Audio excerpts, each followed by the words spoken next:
Kuldeep sir हमेशा कहते रहते हैं कि किसी भी बंदे को अपने जीवन में कई अलग अलग लोगों से प्यार हो सकता है। आपको भी सर ये तो बात सही है। हमें होता है, दिल्ली हो जाता है, नया नया हो जाता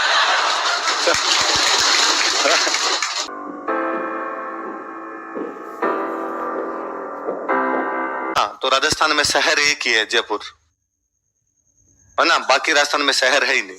हालांकि अपने सियाने थे सारे बढ़ के, इसलिए गांवों के नाम के आगे सिटी लगा लिया। मेड़ता सिटी, फालना सिटी है ना, Sojat city, Hindaun city, Gangapur city, है गांवड़े, सारे गांव है, पर नाम क्या क्या लगा रखा है। मुझे लगता है बाहर का कोई बंदा राजस्थान का नाम पढ़े ही हो शहरों के, और वो सबके आगे देखे सिटी, तो उसे लगे यार हाउ मेनी सिटीज। राजस्थान में तो पूरे में क्या है, केवल सिटी सिटी है, लेकिन अपने जानते हैं कि शहर एक ही है अपने। वो कौन सा है? ये बीकानेर और जोधपुर तो एशिया के सबसे बड़े गांव है ना। तो फिर जैसलमेर बाढ़ में तो ढाणिया है, ढाणिया। उनको कौन शहर कहे यार, शहर के नाम पर एक ही शहर है, वो कौन सा है। और आप जयपुर की बसावट देखिए कभी, वाकई जयपुर बहुत सुंदर, बहुत प्यारा बना हुआ। सवाई जय सिंह को इस बात के लिए धन्यवाद दिया जाना चाहिए कि उसने कौन सा शहर बसाया था, जयपुर बसाया था, अंदर का जयपुर। पुराना शहर 1727 में बसा, इसका मतलब 300 साल पुराना हो गया। अच्छा, इस टाइम के बाकी जो पुराने शहर है वो देखिए आप, इसके टाइम के पास बने हुए, इससे पहले बने हुए, इसके थोड़े आसपास में जो बने हुए शहर है वो देखिए। अब पुराने अपने जो भी शहर है उनमें एक चीज नोटिस करेंगे, जयपुर, उदयपुर, बीकानेर, कोई जो शहर बचे हुए पुराने, कि उनके अंदर गलियां बहुत छोटी छोटी है, संकड़ी संकड़ी गलियां है ना। पुराने शहरों में, परकोटे का जो शहर है ना, शहर दो प्रकार के, अपने जयपुर में नहीं रहते। अपने ये जो बैठे हैं ये जयपुर नहीं है, ये बाईपास है। ये क्या है? आप जयपुर में नहीं रहते, आप कहां रहते हो? जयपुर का मतलब अजमेरी गेट के अंदर अंदर वाला, ये तो एक्सटेंशन है।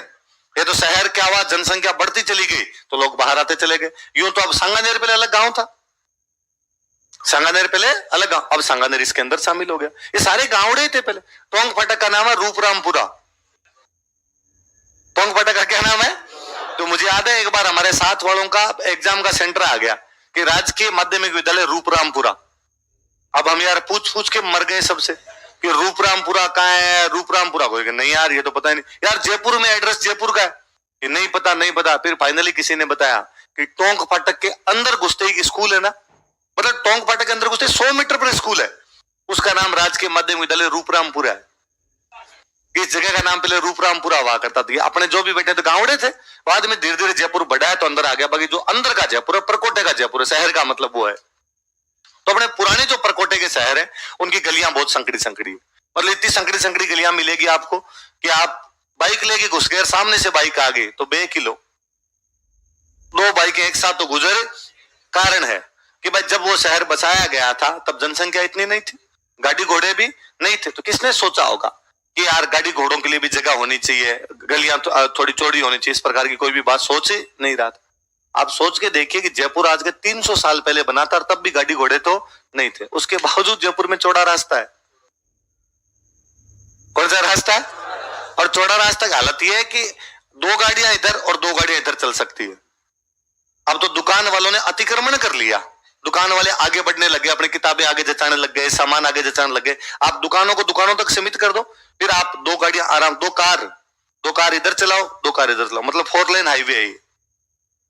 शहर के बीचों बीच इतनी चौड़ी रोडें भारत में कहीं नहीं है।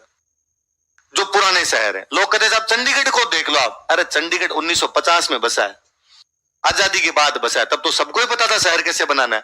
चंडीगढ़ जैसी तो कोई कॉलोनी बनाता, वही आदमी ही काटता है। अब भी तो बनी रही है, कॉलोनियां करती है कोई ना कोई, ध्यान नहीं रखते हैं भाई सड़क कहां पे बनानी, कहां पे क्या करनी है। ये बाद के शहर है, जब संसाधन आ गए थे। उस समय जब संसाधन नहीं थे, एक आदमी ने वैसे शहर बसा दिया था कि चौड़े रास्ते।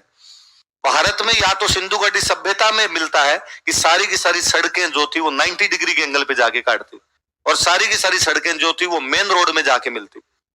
इसका मैं अच्छा एग्जांपल बताऊं, अपने बाकी जो भी छोटे मोटे शहर है, बीकानेर, जोधपुर, उदयपुर, अजमेर, ये जो भी है, इनमें एक चीज नोटिस करना कभी आप, पुराना जो शहर है उसके अंदर, कि आप किसी गली में घुसे, गली बंद है ना, और कोई ना कोई बंदा बैठा होता है, वो बंदा कहता है नहीं नहीं ये गली बंद, आगे नहीं जाएगी, वापस मोड़ के आगे लेके जाओ। और यदि आपको कोई रास्ता पूछना हो, अब तो गूगल वूगल आ गए आपके, पहले जब ये नहीं हुआ करते तब किसी से पूछना पड़ता है, साहब ये स्कूल है, मेरा सेंटर है और इस स्कूल जाना, कैसे जाऊं, तो बताता आपको कि ये गली तो आगे बंद है, 2 गली छोड़ के आगे गली है उसके अंदर मुड़ना, फिर आगे बिजली का खंभा आएगा, बिजली के खंभे से राइट लेना, राइट लेने के बाद एक प्याऊ आएगा, प्याऊ के बाद लेफ्ट लेना, लेफ्ट के बाद किसी से पूछ लेना, वो आगे का बताएगा, है ना। मतलब सीधा सीधा रास्ता तो आप पहुंच ही नहीं सकते थे। आप जयपुर की किसी भी गली के अंदर घुस जाइए, गलियां सब क्रॉस होगी, सारी गलियां आपको मेन रोड पर लाके छोड़ देगी। तब लगता है यार कितना प्यारा शहर बसा के गया वो आदमी, कि उस समय उसके दिमाग के अंदर यह था कि रोडें चौड़ी होनी चाहिए। उस समय उसके दिमाग में था कि सारी जो सड़कें हैं वो जाके मुख्य सड़क पर काटनी चाहिए। मुझे तो जयपुर के अलावा बाकी कोई शहर बता दो पुराना जिसमें सर्किल हो।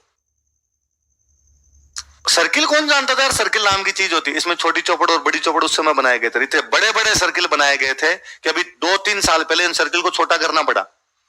ट्रैफिक बढ़ गया, अब ट्रैफिक बढ़ गया तो इतना चक्कर काट के यदि आप आओगे तो ट्रैफिक और ज्यादा हो जाएगा, तो आजकल इनको छोटे छोटे कर रखे ताकि फटाफट चक्कर काट जाओ, तो कम से कम यहाँ पे गाड़ियां इकट्ठी तो नहीं हो। ये केवल सर्किल वाली व्यवस्था भी आपको मिलेगी तो कहां पर मिलेगी, जयपुर के अंदर मिलेगी। तो वाकई यूनेस्को ने यदि कहा कि वर्ल्ड हेरिटेज लिस्ट के अंदर शामिल किया जाना चाहिए तो सही निर्णय था एकदम, कि जयपुर है। यूनेस्को की गलती है, इतना टाइम क्यों लगाया, 2019 कैसे आ गए, जयपुर बहुत पहले वर्ल्ड हेरिटेज लिस्ट के अंदर शामिल होना था। और कभी आप जब लाइटें जल जाए, शाम को जब अंधेरा हो जाए लाइट जल जाए, उसके बाद में आप उधर से सिटी पैलेस की तरफ से अल्बर्ट हॉल की तरफ आओ, चौड़ा रास्ता वाली रोड से, है ना, उधर से इधर आने को, और आप जयपुर को निहारिए, आपको लगेगा आप यूरोप के किसी शहर के अंदर हो। ऊंचा ऊंचा देखना, नीचे देखोगे तो लिचड़ अपने जैसे दिखेंगे, तो यूरोप वाला सपना ध्वस्त हो जाएगा। एकदम गुलाबी बिल्डिंग्स बनी हुई सारी की सारी, हाँ, एक सीध में बिल्डिंग्स बनी हुई, ये नहीं कि इंच भी आगे पीछे आ रही हो, सारी की सारी एक सीध में बनी हुई, नाक की डंडी की सीध में जाती हुई रोड, ठीक सामने आपको अल्बर्ट हॉल दिखाई देता हुआ, और वो दूधिया रोशनी में भयंकर चमचमाया हुआ दिखता है। तो मुझे लगता है यार इससे प्यारा शहर नहीं हो सकता कोई। दिलीप सर हमेशा कहते रहते हैं कि किसी भी बंदे को अपने जीवन में कई अलग अलग लोगों से प्यार हो सकता है। आपको भी सर ये तो बात सही है, हमें होता है दिल्ली हो जाता है, नया नया हो जाता तो बंदों से अलग अलग से प्यार हो सकता है, पर शहर प्रत्येक व्यक्ति के जीवन में एक ही होता है जिससे उसको प्यार होता है। तो सर हमेशा कहते रहते हैं कि मुझे यदि कोई वो शहर पूछे तो उदयपुर है। सर उदयपुर पढ़े हुए वहां पे, सर कहते हैं उदयपुर मुझे बहुत अच्छा लगता है। तो मुझे लगता है मैं सर वाली बात को खुद पे यदि लागू करूं तो यकीनन वो शहर कोई होगा तो वो जयपुर होगा। जयपुर से प्यारा दूसरा कोई भी शहर है। आप भी कभी शाम को छुट्टी वाला दिन हो तो शाम को 8 बजे के बाद आज ही, तो ये काम हम आज ही कर लेंगे। पढ़ाई वढ़ाई वाला मत करो, बाकी आप जो भी काम करते हो हम फटाफट कर लेंगे। तो इस रोड से कभी आना, तो ज्यादा ऊपरी मुंह मत फाड़ना, एक्सीडेंट हो जाएगा, देखते देखते आना आपने। तो जब जयपुर बसाया गया ना तो किसी ने कहा कि यार जयपुर तुम प्लेन एरिया में बसा रहे हो। हाँ तो मराठों के अटैक हो रहे हैं, और मराठे प्लेन में होगा तो कभी लूट जाएंगे। भाई शहर पहाड़ों में इसीलिए बसाते थे कि दुश्मन जल्दी से अंदर नहीं आ सके। जब प्लेन पे पड़ा होगा तो कोई आके लूट के चला जाएगा। सवाई जयसिंह ऐसे कैसे लूट जाएगा, पैर में जूते नहीं आते हमारे। और हम जयपुर से बाहर ही मराठों को रोक लेंगे, इसलिए मराठों को रोकने के लिए जयपुर से बाहर एक किला बनाया गया, नाहरगढ़। कौन सा बनाया गया,